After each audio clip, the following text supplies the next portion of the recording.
Okay, I think we are live. I was just seeing all the comments about the cat while we're waiting for everyone to jump on the stream. Here is Mikey. Wait, where is he? Here he is. He's hiding. He's hiding. While we're waiting for everyone to jump on the stream, here is Mikey. He is the local resident cat that decided to come and visit me this evening. So let's get started then with what's happened this week, actually. I know I'm reading all the comments. I saw everyone saying, bring the cats on. So we got Mikey, he sat here on the lap. We got to talk about all the crazy stuff that happened this week then, while everyone was distracted. So obviously we know about this hospital blast that took place on 18th, 19th. At the exact same date that this took place, we had all this weird stuff happening, big announcements. And one of them was the European Union. And we'll talk about their central bank digital currency in a minute. But another strange thing that happened around the world on Friday and Saturday were payment systems just going completely offline. This was all around the world that this happened. Payment systems went offline. So an example, if you were out and about in the UK on Saturday, was M&S, Marks and Spencer's, the payment systems. And if you work there or you went there, can you please confirm it so that we have actual on-the-ground boots, people confirming this as well in the comments. So M&S on Saturday, the payment systems nationwide were down all day. McDonald's as well, the payment systems were down all day. There was a few other big companies as well, all the payment systems went down. Some of the banks did some, this is in the UK, did some maintenance on that same day. And then on the Sunday, I know for a fact here on the Isle of Man, the banks did some maintenance overnight. It was a 4-hour period where they were doing this maintenance. So there's all this very strange stuff happening at the same time as this massive hospital blast, which has been taking over all the sort of media the last few days. Who was it? Was it these people? Was it those people? That's what everyone's focusing on. Whereas what's actually happened was the European Union officially launched their central bank digital currency. And they did it so quietly, or should I say, they launched hold on, let me just show you what it was here. They've launched it's not the implementation phase, but you've basically got 3 phases with a digital currency, a central bank digital currency. And it was the second phase, it's called the preparation phase. So they've now announced that they're moving forward. So this is official, it's done. And this happened on the 18th of October that they did the announcement. And Lagarde, I'll tell you all about it, but Lagarde came on and did this press conference, which no one saw. Now I had to find it on TikTok, of all places. So this was it. Yesterday, the Governing Council of the ECB approved the opening I don't know how of the good this is. preparation phase. Right. It will be a journey, and we will walk the journey together with the legislator. So it just goes on. It's only about 30 seconds long. She doesn't really say much, but she's basically reading a script, and I can tell you what the script says. But they've decided to go forward with their central bank digital currency. And it's just funny when you listen and you read all the transcript about them saying, yeah, we think, we're doing this independently of other countries. And you go, hold on. All the Western countries are doing the exact same model, the exact same preparation, the exact same phases. It's all the same technology, and they're trying to say we're doing it independently of one another. I don't think so. So there was a lot more. I'm going to read through and tell you about this, but I also want to tell you about this US citizens worldwide alert that was announced on the 19th of October. All this stuff happened at the same time. Embassy was almost overrun as well. One of the US embassies wasn't on any of the news. All this stuff happened at the same time. So let me tell you a little bit about the Euro system then. So they've moved forward with it.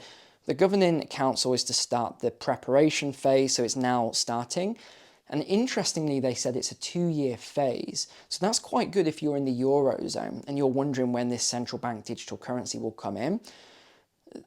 we know it's about 2 years from the preparation phase. So that means then, if we're in October, so this is as of the 1st of November. So we know then that it's going to come in potentially the 1st of November 2025, just as an example, and that might be a little bit after that. And they said that they're working with select providers to deliver a platform and infrastructure.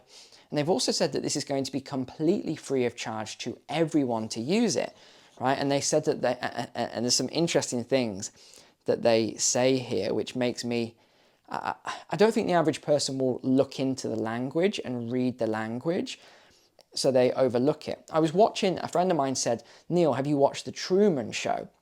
And I said, gosh, yeah, 20 years ago, whenever it came out. And he said, I was watching it last night. You should watch it and you should listen to the language that's used in it. Because his theory was the Truman Show is all about each of us, human beings in reality, and how it's all managed and controlled and all this. So I watched it, and it was very interesting, the language and the statements that were made, like the director of the Truman Show, and he said, human beings will, I can't remember the exact wording, he said, but they will accept any reality that they are given without question. And he was talking about, Truman, obviously. And I thought that was very interesting. There was a lot of statements like that throughout, and it made me go, yeah, that is actually what we are seeing. People will accept the reality they are given. Who's it given by? The media and the government. So going through the transcript and looking at all the things that was said at the meeting, they're saying it's to counteract terrorism, misinformation, and they also said it's to make sure that no one gets left behind. Now, think about this for a second. When I read that statement the first time, just skimming it, no one gets left behind. Okay, got it. They're saying that people that don't have banking, they're people that are in poverty, no one's going to get left behind. And then I said, hold on, wait a second. What if they don't mean that? What if they actually mean no one is getting out of it, right? But they're saying no one's going to get left behind. We're going to make sure everyone's in. What if they actually mean no one can escape this? Oh, you want to use cash? You want to do the non-CBDC? You want to use cryptocurrencies? Well, you're not going to be able to, because no one is going to be left behind. So that was one thing that I thought of when I read this transcript. And they're saying that this will offer the highest level of privacy, and it's going to stop cash and other things that can be misused and abused. And it's like, how on earth can you say it will be the highest level of privacy? There's just no way it can possibly be the highest level of privacy, because it's a central bank. It's a government cryptocurrency, right? So 2 years, the launch phase, yeah, and they said we're not sure if we're going to go forward to the final phase, but I think it's obvious that they are going to go forward. So the paragraph then that she said, we need to prepare our currency for the future. We envisage a digital euro as a digital form of cash that can be used for all digital payments, free of charge to everyone. But then they go on to say that the system will pay for itself. And I was thinking, how on earth is it going to pay for itself if it's free of charge? There's no such thing as a free service, as I've mentioned to you a lot of times. You either pay for the service or you are the service, right? They mine your data, things like that. And I was mentioning this to someone recently, where someone sent an email, as people do often, to our office and say, oh, I don't know if I want to buy your stock market course, macro course.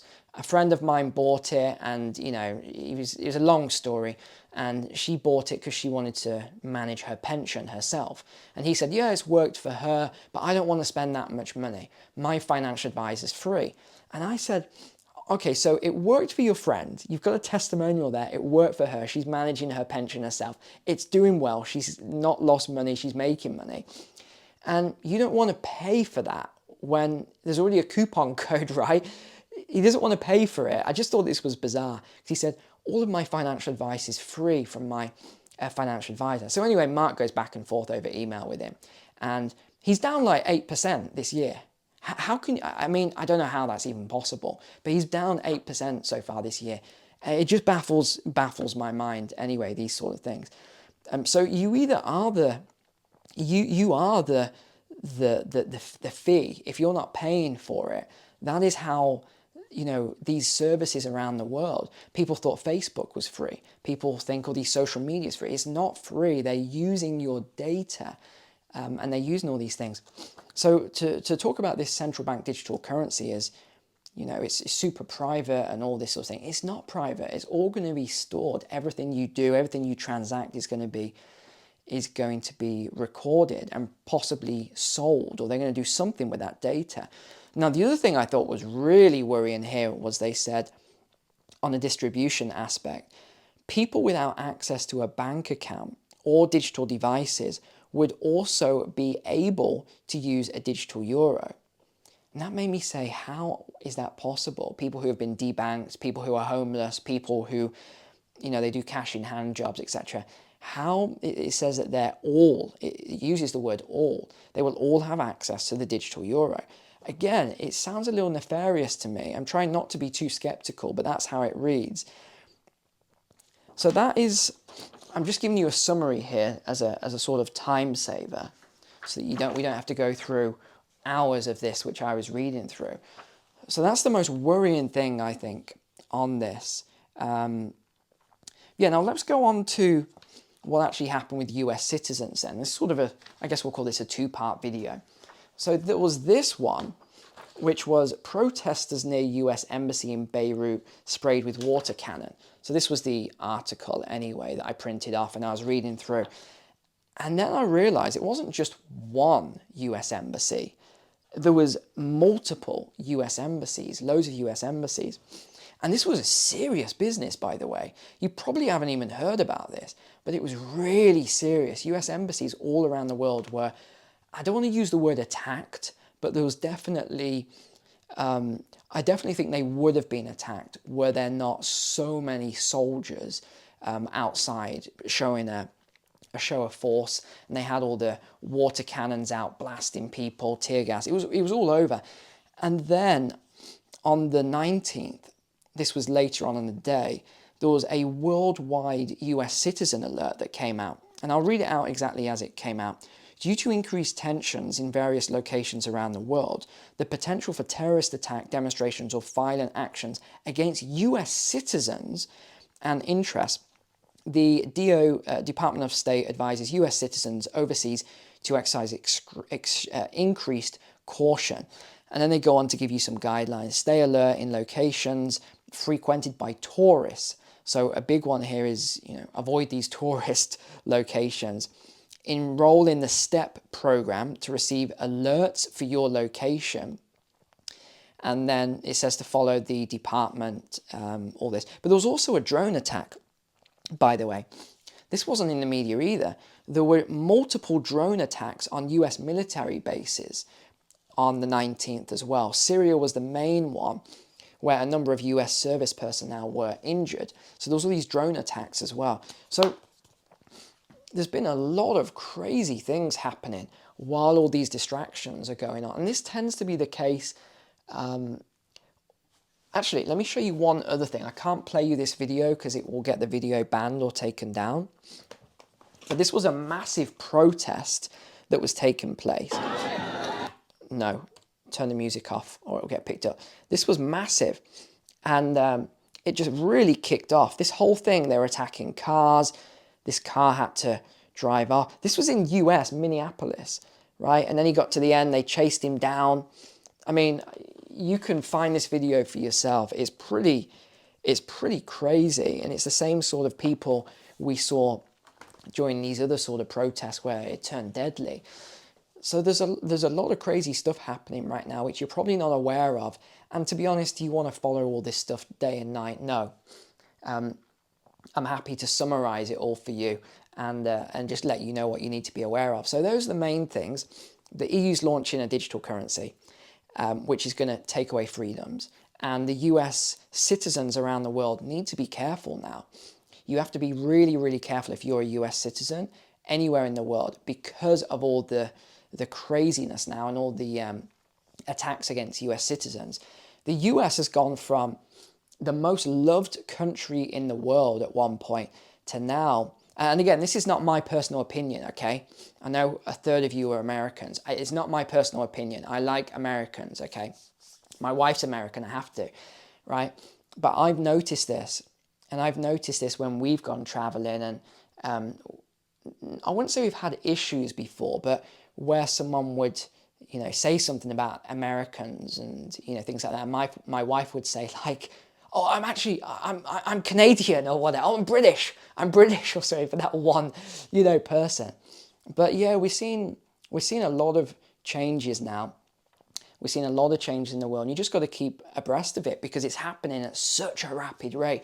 You're probably noticing this for yourself. It's happening at such a fast rate now, all of these changes. So yeah, you just got to be aware of these things, monitor, and just try and protect yourself as best you can. But nice short stream today. I'll leave it there. Just a reminder about those courses as well. If you need any help with your finances, check the description below. There's a couple of courses that I've got. I think you'll find them really valuable, and make sure to use the coupon code as well, which is in the description. Other than that, I think I'll leave it there, and I'll see you this week with a lot more content. So that's it. Take care. God bless you guys. Stay safe out there. See you next time.